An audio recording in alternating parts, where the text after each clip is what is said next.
BARC തട്ടിപ്പിൽ police കേസെടുത്തു. Reporter channel ഉടമയ്ക്കെതിരെയാണ് കേസ്. ബാർക്ക് സീനിയർ മാനേജർ പ്രേംനാഥിനെതിരെയും കേസെടുത്തു. 24 ചാനലിലെ ഉണ്ണികൃഷ്ണനാണ് പരാതിക്കാരൻ.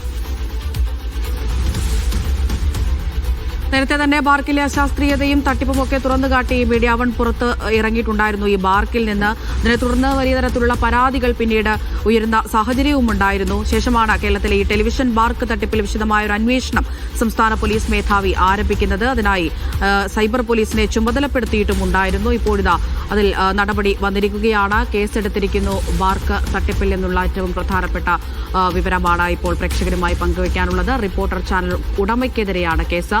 ബാർക്ക് സീനിയർ മാനേജർ പ്രേംനാഥിനെതിരെയും കേസെടുത്തിട്ടുണ്ട്. 24 ചാനലിലെ ഉണ്ണികൃഷ്ണനാണ് പരാതി നൽകിയത്. നേരത്തെ കേരള ടെലിവിഷൻ ഫെഡറേഷൻ പ്രസിഡന്റും 24 ചാനൽ മേധാവിയുമായ ആർ ശ്രീകണ്ഠൻ നായരാണ് ബാർക്കിനെതിരെ പുതിയ ആരോപണങ്ങളൊക്കെ ആയി മുന്നോട്ട് വരുന്നത്. ഈ റേറ്റിംഗിൽ കൃത്രിമത്വം നടത്താൻ ബാർക്ക് ഉദ്യോഗസ്ഥൻ 100 കോടി രൂപ കൈക്കൂലി വാങ്ങി എന്നായിരുന്നു അദ്ദേഹത്തിന്റെ ആരോപണം. അതുപോലെ തന്നെ ഇപ്പോൾ നമ്മൾ സൂചിപ്പിച്ചതുപോലെ മലയാളത്തിലെ മറ്റൊരു ടെലിവിഷൻ ചാനൽ ഉടമയാണ് ഈ കൈക്കൂലി നൽകിയത് എന്നും അദ്ദേഹം തുറന്നു പറയുകയുണ്ടായി. ഒപ്പം ക്രിപ്റ്റോ കറൻസി വഴിയാണ് കൈക്കൂലി നൽകിയത് എന്നതുൾപ്പെടെയുള്ള കാര്യങ്ങൾ അദ്ദേഹം വിശദമായി തന്നെ പറയുന്നുണ്ടായിരുന്നു. ഏതായാലും ഈ ഒരു ആരോപണത്തെ തുടർന്നാണ് സംസ്ഥാന പോലീസ് മേധാവി അന്വേഷണത്തിന് ഉത്തരവിടുന്നത്. ഇപ്പോൾ കേസെടുത്തിരിക്കുന്നു.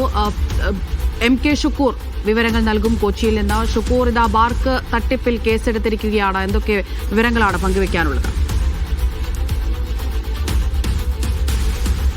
അമൃത, ഈ കളമശ്ശേരി പോലീസ് രജിസ്റ്റർ ചെയ്ത ഈ FIRൽ പറയുന്നത് തൃശൂർ താലൂക്ക് എടക്കുളം ദേശം ചേരമ്പിള്ളി വീട്ടിൽ നിന്നും എറണാകുളം ജില്ല കടയന്നൂർ താലൂക്ക് പുണിത്തറ വില്ലേജ് കടവന്തറ ദേശം 15 CH അപ്പാർട്ട്മെന്റിൽ താമസിക്കുന്ന നാരായണൻ നായർ മകൻ 52 വയസ്സുള്ള ഉണ്ണികൃഷ്ണൻ രാത്രി 21:45 മണിക്ക് കളമശ്ശേരി പോലീസ് സ്റ്റേഷനിൽ ഹാജരായി. തത്സമയം കളമശ്ശേരി പോലീസ് സ്റ്റേഷൻ ഡ്യൂട്ടി ഓഫീസറായ സബ് ഇൻസ്പെക്ടർ അനിൽകുമാർ PR ആയ എന്നോട് ബാർക്കിന്റെ സീനിയർ മാനേജറായ 1-ാം പ്രതി റേറ്റിംഗ് ഡാറ്റയിൽ തിരിമറി നടത്തി കളമശ്ശേരി HMT ആസ്ഥാനമായി പ്രവർത്തിക്കുന്ന 2-ാം പ്രതിയായ റിപ്പോർട്ടർ ചാനൽ ഉടമയ്ക്ക് റേറ്റിംഗ് മീറ്ററുകളുടെ സംബന്ധിച്ച രഹസ്യ വിവരങ്ങൾ കൈമാറി.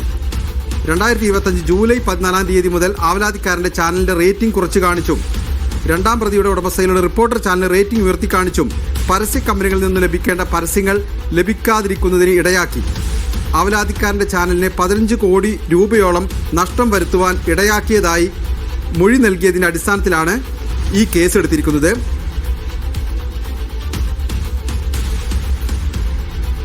ഒപ്പം തന്നെ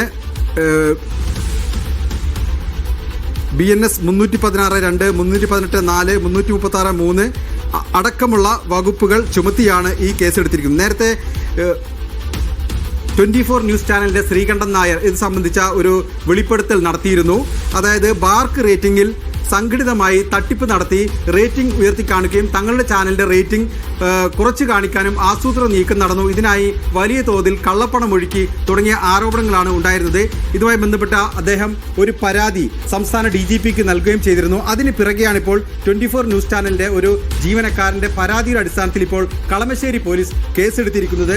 ഇത് ബാർക്ക് റേറ്റിംഗ് എതിർ ചാനലുകൾ, അതായത് മാർക്കറ്റിൽ മത്സരിക്കുന്ന മറ്റ് ചാനലുകളുടെ റേറ്റിംഗ് കുറച്ച് കാണിക്കുകയും റിപ്പോർട്ടർ ചാനലിന്റെ റേറ്റിംഗ് കൂട്ടിക്കാണിക്കാനും ആസൂത്രിത നീക്കം നടന്നു എന്ന ഒരു പരാതിയുടെ അടിസ്ഥാനത്തിലാണ് ഇപ്പോൾ കളമശ്ശേരി പോലീസ് കേസെടുത്തിരിക്കുന്നത്. ഷുക്കൂർ, ഇപ്പോൾ ഈ സൂചിപ്പിച്ചതുപോലെ തന്നെ അദ്ദേഹത്തിന്റെ വെളിപ്പെടുത്തലേറെ ചർച്ചയായ ഒരു കാര്യമാണ്. ഈ റേറ്റിംഗിൽ കൃത്രിമത്വം നടത്താൻ ഏകദേശം 100 കോടി രൂപയോളം കൈക്കൂലി വാങ്ങിയിട്ടുണ്ട് എന്നുള്ള ഉൾപ്പെടെയുള്ള കാര്യങ്ങളായിരുന്നു അദ്ദേഹം തുറന്നു പറഞ്ഞിട്ടുണ്ടായിരുന്നു. ഒപ്പം ഈ ക്രിപ്റ്റോ കറൻസി വഴിയാണ് കൈക്കൂലി നൽകിയത് എന്നൊക്കെ പറഞ്ഞിട്ടുണ്ടായിരുന്നു. അപ്പോൾ ഏത് രീതിയിലായിരിക്കും ഇനിയിപ്പോൾ അന്വേഷണം നടക്കുക?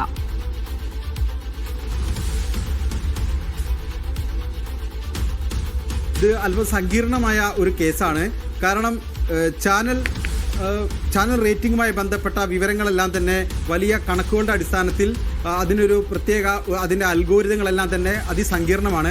അതുകൊണ്ട് തന്നെ പോലീസിന് ഇത്തരമൊരു കേസ്, ഒരു പരാതി വന്നാൽ അത് അന്വേഷിക്കണമെങ്കിൽ വലിയ സാങ്കേതിക പരിജ്ഞാനം ആവശ്യമായി വരും. അത് നിലവിലുള്ള സംവിധാനത്തിൽ പോലീസിന് കുറച്ച് സങ്കീർണമാണ് അത്തരം കാര്യങ്ങൾ എന്ന് തന്നെ പറയാം. എന്തായാലും അത്തരമൊരു പരാതി നേരത്തെ മുംബൈയിലാണ് വന്നത്. അത് റിപ്പബ്ലിക് TV ചാനൽ ഉടമ കൂടിയായ അർണബ് ഗോസ്വാമിക്കെതിരെയാണ്. അർണബ് ഗോസ്വാമി ആ കേസിൽ അറസ്റ്റിലാവുകയും ഏതാനും ദിവസങ്ങൾ ജയിലിൽ കഴിയുകയും ചെയ്തു. അതിന് പിറകെയാണ് ഇപ്പോൾ കേരളത്തിൽ ഇത്തരത്തിൽ ഇത്തരത്തിലൊരു പരാതി വരുന്നത്.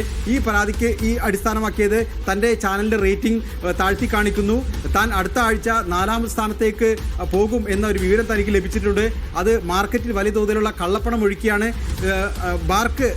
ബാർക്കിലെ ഒരു ഉദ്യോഗസ്ഥനെ വലിയ തോതിൽ കള്ളപ്പണം വെളുപ്പിച്ച് നൽകിയാണ് ഇത്തരത്തിലുള്ള തട്ടിപ്പ് നടത്തുന്നത് തുടങ്ങിയ ആരോപണങ്ങളെല്ലാം തന്നെ ശ്രീകണ്ഠൻ നായർ ഉന്നയിച്ചിരുന്നു. അതിന് പിറകെയാണ് അദ്ദേഹം DGPക്ക് പരാതി നൽകിയത്. ആ പരാതി പരിശോധിച്ച പിറകെയാണ് ഇപ്പോൾ റിപ്പോർട്ടർ ചാനൽ പ്രവർത്തിക്കുന്ന കളമശ്ശേരിക്ക് പരിധിയിലുള്ള ഒരു ആളുടെ പരാതിയുടെ കൂടി അടിസ്ഥാനത്തിൽ, അതായത് 24 ന്യൂസ് ചാനലിലെ ഒരു ജീവനക്കാരന്റെ പരാതിയുടെ കൂടി അടിസ്ഥാനത്തിൽ ഇപ്പോൾ കളമശ്ശേരി പോലീസ് കേസെടുത്തിരിക്കുന്നത്. ഇതിപ്പോൾ പ്രാഥമിക ഘട്ടമാണ്, FIR രജിസ്റ്റർ ചെയ്തിരിക്കുന്നു എന്ന് മാത്രമേ ഇപ്പോൾ പറയാനാകൂ. എന്തായാലും ഇതിന്റെ കൂടുതൽ വിവരങ്ങൾ അന്വേഷണത്തിൽ മാത്രമേ വ്യക്തമാകൂ.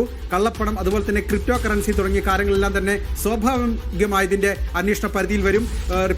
24 ന്യൂസ് ചാനൽ ഉടമ അടക്കമുള്ള ആളുകളുടെ മൊഴി ഒരുപക്ഷെ ഈ കേസിൽ രേഖപ്പെടുത്തിയേക്കാം. എന്തായാലും 24 ന്യൂസ് ചാനലിലെ ഒരു പ്രതിനിധിയാണ് ഈ കേസിലെ പരാതിക്കാരൻ. ആ അർത്ഥത്തിൽ ശ്രീകണ്ഠൻ നായർ നേരത്തെ ഉന്നയിച്ച ആരോപണങ്ങളെല്ലാം തന്നെ പോലീസിന്റെ മുന്നിൽ പരാതിയായോ മൊഴിയായോ എത്താനുള്ള സാധ്യത തള്ളിക്കളയാനാവില്ല.